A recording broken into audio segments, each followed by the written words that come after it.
उम्मीद है जी आप सारे खैरियत से होंगे और आपके मिजाज अच्छे होंगे। आज हम उर्दू लेक्चरशिप का एक मुकम्मल हल शुदा इंटरव्यू आपके सामने लेकर आए हैं और ये जो इंटरव्यू है ये 30 अगस्त 2022 को जो है ना वो लिया गया है और इसके सारे सवालात और जवाबात हम आपके साथ जो है ना वो शेयर करने की कोशिश करेंगे। इससे पहले भी उर्दू लेक्चरर के हवाले से हमने काफ़ी सारे MCQs और जो सवालात इंटरव्यू के दौरान पूछे गए उनकी वीडियोस आपके साथ शेयर की हैं, लेकिन उनमें जवाबात शामिल नहीं थे। लेकिन आज की इस वीडियो में हम जो है ना वो सवालात के साथ साथ आपके साथ जवाबात भी शेयर करेंगे और ये वीडियो इंतहाई इम्पोर्टेंट है उन तमाम मेल एंड फीमेल जो है वो कैंडिडेट के लिए जो किसी भी कमीशन से हैं, चाहे वो KPK से हैं, चाहे वो पंजाब से हैं, फेडरल से हैं, कश्मीर से हैं या फिर बलूचिस्तान जो है वो या सिंध पब्लिक सर्विस कमीशन से है।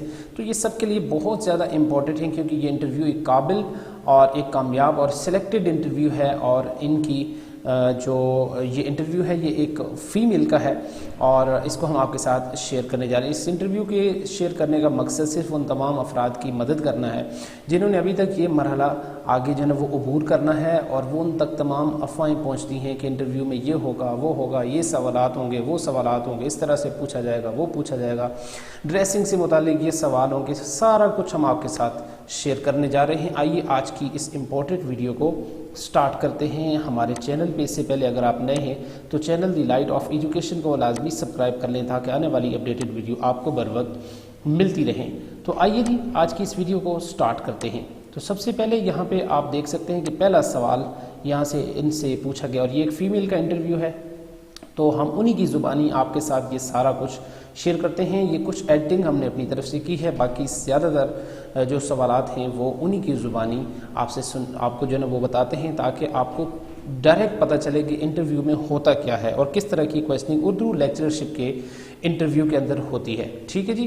तो अगर ये आपको PDF की फॉर्म में चाहिए तो वो भी आपको एंड के ऊपर तरीक़ाकार बताया जाएगा और आप जो है ना वो PDF भी हासिल कर सकते हैं। तो सबसे ये पहले ये कहती हैं जी कि सबसे पहले ऑफिस में दाखिल होते ही बैठते हुए जो चेयरमैन साहब उन्होंने पूछा कि क्या हाल है, कैसी हैं? तो मैंने कहा अल्हम्दुलिल्लाह ठीक हूँ सर। तो सवाल नंबर 1 पूछा गया, ये बताएं कि कैसी हैं मैं और कैसी हैं आप और कैसी हो में क्या फ़र्क है? तो ये जवाबन कहती हैं जी कि कैसी हैं आप एहतरामन कह सकते हैं जबकि हम अपने बुज़ुर्गों या असातिज़ा से जब मुखातिब हों, और कैसी हो हम बेतकल्लुफ़ी वाले अंदाज़ में कहते हैं जब मुखातिब हमारा दोस्त या कोई हम उम्र हो।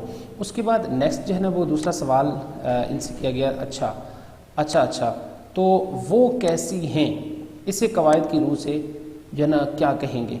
तो जवाब है कि कवायद की रूह से ये इस्तिफ़हामिया या सवालिया जुमला कहलाएगा क्योंकि इसमें सवाल पाया जाता है, वो कैसी हैं में। सवाल नंबर 3, उसके बाद सवाल किया गया ठीक है आप अपना तारुफ़ कराएं। तो ये कहती हैं मुख्तसर तारुफ़ मैंने कराया कि मैंने फ़लाँ जगह से MA उर्दू किया और फ़लाँ जगह से मैंने तालीम हासिल की, फ़लाँ इलाके से मेरा ताल्लुक़ है। तो कहते हैं उसके बाद एक टीचर थे उन्होंने जब उनकी तरफ इशारा करते हुए कहा कि आप इनसे सवाल करें। तो प्रोफेसर डॉक्टर सुहेल अहमद उनका नाम था। कहते हैं वो पूछने लगे कि आपको अदब में क्या पसंद है? तो मैंने कहा यानी अदब में आपको शायरी या नसर कौन सा पसंद है? तो मैंने जवाब दिया कि मुझे शायरी और बिलखुसूस गज़ल बहुत ज़्यादा पसंद है। तो सवाल करने लगे कि गज़ल किसको कहते हैं, गज़ल से क्या मुराद है? जवाब है कि गज़ल के लुग़वी माने औरतों से बातें करना या औरतों के मुतालिक बातें करना। इसके अलावा लफ्ज़ गज़ल की एक तारीफ़ और भी है कि जब शिकारी कुत्ते हिरन का शिकार करते हैं तो उस वक्त उनके मुंह से निकलने वाली दर्द भरी चीख को भी गज़ल कहा जाता है। इस सिनफ़े सुखन को उर्दू शायरी की आबरू कहा जाता है। नेक्स्ट क्वेश्चन किया कि मतला क्या कहते हैं, क्या होता है, किसको कहते हैं? तो जवाब दिया कि मतला गज़ल के पहले शेर को कहते हैं जिसमें शेर के दोनों मिसरे हम काफ़िया और हम रदीफ़ हों और लुग़वी माना के लिहाज से मतला का माना है तुलू होने की जगह, जैसे कि सूरज तुलू होने की जगह को मतला कहा जाता है। नेक्स्ट क्वेश्चन था कि अच्छा फिर हुस्न मतला से क्या मुराद है? देखिए कितने दिलचस्प किस्म की जो है ना वो क्वेश्चनिंग हो रही है, आहिस्ता आहिस्ता से वो बंदे को अंदर से सारा खंगालते हैं। ठीक है जी। तो क्वेश्चन था कि हुस्न मतला से क्या मुराद है? तो मतला से क्या मुराद है, सॉरी। तो जवाब था कि अक्सर शुअरा हज़रात एक से ज़ायद मतलों का इस्तेमाल करते हैं अपनी गज़लों में, इस लिहाज से मतला के बाद आने वाला दूसरा शेर जिसमें मतले की तरह काफ़िया व रदीफ़ दोनों मिसरों में मौजूद हो